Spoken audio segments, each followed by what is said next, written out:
আমার হাতে আপনারা দেখতে পাচ্ছেন একটি ওয়্যারলেস মাইক্রোফোন। আজকে আমরা এটি আনবক্স করব, তো চলুন শুরু করি। বক্সের উপরে একটা ফলি থাকে, আমরা দোকান থেকে এটি নেওয়ার সময় উপরে ফলিটা আমরা কেটে এটি আনবক্স করে ফেলেছিলাম।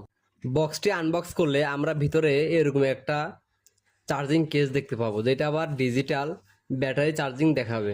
এটা আমরা সাইডে রাখলাম।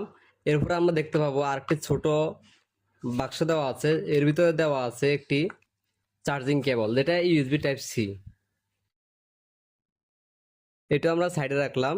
এরপর ভিতরে আর কিছুই নেই, শুধু একটা ইউজার ম্যানুয়াল গাইড দেওয়া আছে। এটা আমরা একটু পাশে রাখি, দেখি চার্জিং কেসের ভিতরে কি দেওয়া আছে। ওয়াও, দেখেন ভিতরে দুটি ট্রান্সমিটার ও একটি রিসিভার দেওয়া আছে।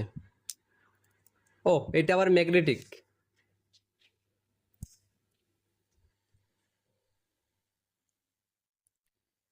মাইক্রোফোনটির ফুল রিভিউ আসবে খুব তাড়াতাড়ি। চ্যানেলটি সাবস্ক্রাইব করে পাশে থাকুন। ধন্যবাদ।